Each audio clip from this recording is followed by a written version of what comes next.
Ang programang ito ay hatid sa inyo ng Air 21. Sagot ko, padala mo!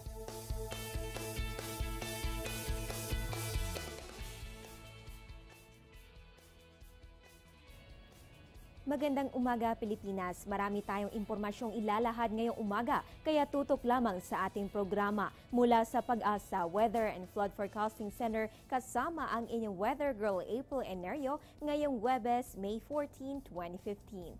Simula ng ating programa sa ating quote of the day.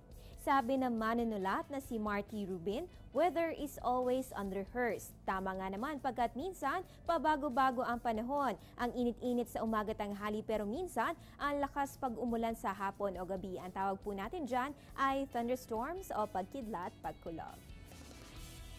Sa una mga balitang may kinalaman ang panahon, balita mula sa Philippine Information Agency o PIA, halos 200 milyong piso na ang pagkakalugi ng mga magsasaka sa Valencia, Bukidnon dahil sa tagtuyot na nararanasan ngayong hot and dry season. Samantala, nagkaroon naman ng fish kill o naglutangan ang mga isda sa El Salvador sa Misamis Oriental dahil pa rin sa matinding init. Sa iba pang balita, nakaranas naman ng magnitude 5.1 na pagyanig ang Rapu-Rapu Albay mag-aalas 12 ng hating gabi nitong Mayo at 13. Ayon sa Philippine Institute of Volcanology and Seismology of PHIVOLCS, naranasan ang intensity 3 sa Prieto Diaz sa Sorsogon at Legazpi City, habang may intensity 2 naman sa may Sorsogon. Sinundan ito ng aftershock na may lakas na magnitude 4.7 sa pareho pa ring lugar.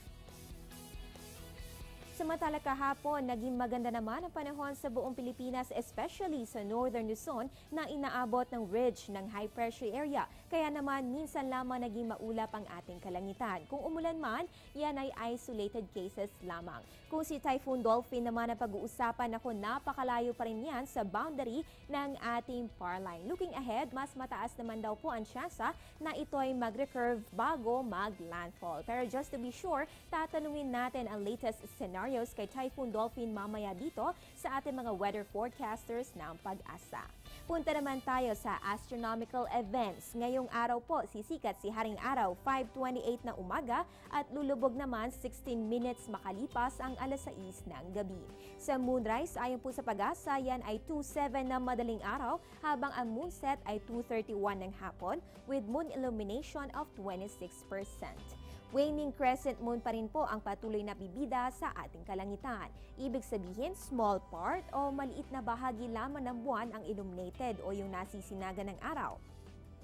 Sa astronomiya, tinatawag rin itong young moon bukod sa waning crescent moon. Kadalasan na nakikita sa kanlurang bahagi ng kalangitan ang waning crescent moon right after sunset.